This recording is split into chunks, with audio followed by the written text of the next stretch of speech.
Hello ಸ್ನೇಹಿತರೆ, ಎಲ್ಲರಿಗೂ ನಮಸ್ಕಾರ. ನಾನು ಒಂದು ಫೆಬ್ರವರಿ 20ನೇ ತಾರೀಕು ಒಂದು ಅಪ್ಡೇಟ್ ವಿಡಿಯೋ ಹಾಕಿದ್ದೆ.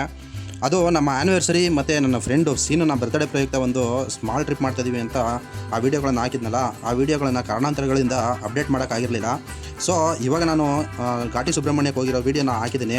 ಈ ವಿಡಿಯೋ ಹೇಗೆ ಬಂದಿದೆ ಅಂತ ಕಮೆಂಟ್ ಮೂಲಕ ಕಮೆಂಟ್ ಮಾಡಿ ಹೇಳಿ ನನಗೆ. ಮತ್ತು ಯಾರೆಲ್ಲ ನನ್ನ ವಿಡಿಯೋಗಳನ್ನು ಫಸ್ಟ್ ಟೈಮ್ ನೋಡ್ತಿದ್ದೀರಾ, ದಯವಿಟ್ಟು ನನ್ನ ವಿಡಿಯೋಗಳನ್ನು ನೋಡಿ ಸಬ್ಸ್ಕ್ರೈಬ್ ಮಾಡ್ಕೊಳ್ಳಿ ಅಂತ ಕೇಳ್ಕೊತೀನಿ. ಮತ್ತು ಒಂದು ಲೈಕ್ ಕೊಟ್ಟು ಕಮೆಂಟ್ ಮಾಡಿ ಅಂತ ಕೇಳಿ. ಘಾಟಿ ಸುಬ್ರಹ್ಮಣ್ಯ ದೇವಸ್ಥಾನವು ಬೆಂಗಳೂರಿನಿಂದ ಸುಮಾರು 55 ಕಿಲೋಮೀಟರ್ ದೂರದಲ್ಲಿದ್ದು ದೊಡ್ಡಬಳ್ಳಾಪುರದಿಂದ 15 ಕಿಲೋಮೀಟರ್ ದೂರದಲ್ಲಿದೆ. ಈ ದೇವಸ್ಥಾನವು ದಕ್ಷಿಣ ಭಾರತದ ಪ್ರಸಿದ್ಧ ನಾಗದೇವರ ಪೂಜೆ ಮಾಡುವ ದೇವಸ್ಥಾನದಲ್ಲಿ ಈ ಕ್ಷೇತ್ರವು ಸಹ ಒಂದು. ಈ ದೇವಸ್ಥಾನದಲ್ಲಿ 2 ದೇವರುಗಳ ಮೂರ್ತಿಗಳನ್ನು ನೋಡಬಹುದು. ಒಂದು 7 ತಲೆ ಸರ್ಪವುಳ್ಳ ಸುಬ್ರಹ್ಮಣ್ಯನ ಮೂರ್ತಿಯಾದರೆ ಮತ್ತೊಂದು ಲಕ್ಷ್ಮೀ ನರಸಿಂಹ ಸ್ವಾಮಿಯ ಮೂರ್ತಿಯಾಗಿದೆ.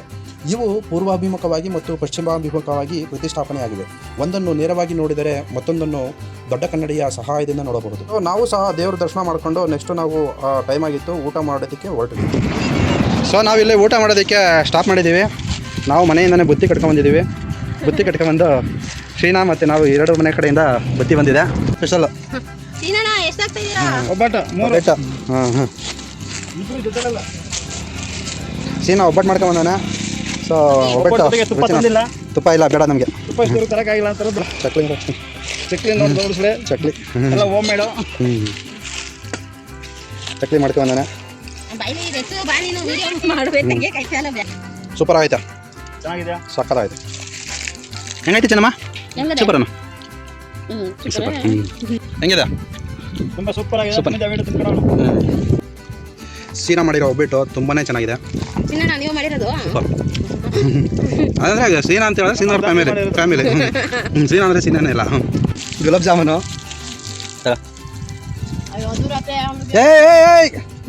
ಮೊದಲಾಗಿ ನಿಮಗೆ ತಿನ್ನಿಸ್ತಾ ಇದ್ದೀನಿ.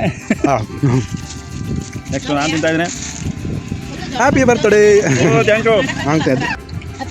ನಮ್ಮ ಅರ್ಧಂಗೆ ತುಂಬ ನಾಚ್ಕೋತಾರೆ.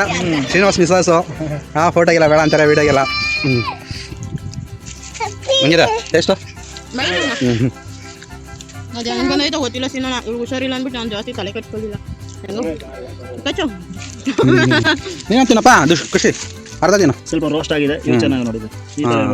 ರೋಸ್ಟ್ ಆಗಿದೆ. ರೋಸ್ಟ್ ಮಾಡ್ಬಿಟ್ಟವಳ ಬೇದಿಲ್ಲ ಅಂದ್ಬಿಟ್ಟು. ಅದು ಒಂದ್ ಕಡೆ ರೌಂಡ್ ಮಾಡ್ತಾ ಇದೆ, ಇನ್ನೊಂದ್ ಕಡೆ ಎಣ್ಣೆಗಾಗ್ತಾ ಇದ್ದೆ. ಇವ್ರು ಬೇರೆ ಬಂದಿರ್ಲಿಲ್ವಲ್ಲ, ಅವಳು ಬೇರೆ ಕುಸ್ಕಾಡ್ತಾ ಇದ್ಲು ಮನಿ ಕಂಡು. ಅವನ ತಿನ್ಸೋ. ಇದು ಆಲೂ ಪರೋಟ ನೋಡಿ, ದಯವಿಟ್ಟು ತುಂಬಾ ಚೆನ್ನಾಗೈತೆ. ಆಲ್ರೆಡಿ ಟೇಸ್ಟ್ ಮಾಡಿದ್ದೀವಿ, ಇನ್ನೊಂದ್ಸಲ ತೋರಿಸ್ತಾ ಇದ್ದೀನಿ. ಇದು 3ನೇದು. ತುಂಬಾ ಚೆನ್ನಾಗಿದೆ.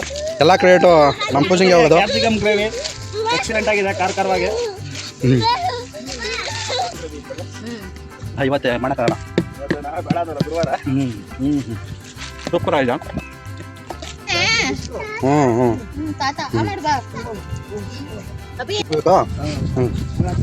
ಊಟ ಮಾಡ್ಕೊಳ್ಳಿ. ಎಲ್ಲ ಒಣಗೋಗಿ ನಿಂತ ಇದೆ, ಎಲ್ಲ ಮೇವೇ ಇಲ್ಲ.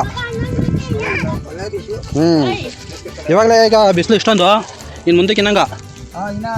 ಯುಗಾದಿ ಹಬ್ಬ ಅಷ್ಟೊಂದು ಜಾಸ್ತಿ ಐತೆ. ನಮ್ದು ಆಯಿತು, ಊಟ ಆಯಿತು. ತುಂಬ ದಿನ ಆಯಿತು ಈ ಥರ ಊಟ ಮಾಡಿ ಅಲ್ಲ. ಓಕೆ, ಇಲ್ಲಿಗೆ ನಮ್ಮ ಊಟ ಮುಗೀತು, ಊಟದ ಸಮಯ ಮುಗೀತು. ನಾವು ಇವಾಗ ನೆಕ್ಸ್ಟ್ ದೇವಸ್ಥಾನಕ್ಕೆ, ಬಸವೇಶ್ವರ ದೇವಸ್ಥಾನಕ್ಕೆ ಹೊಡೆಯುವಂಥ ಸಮಯ.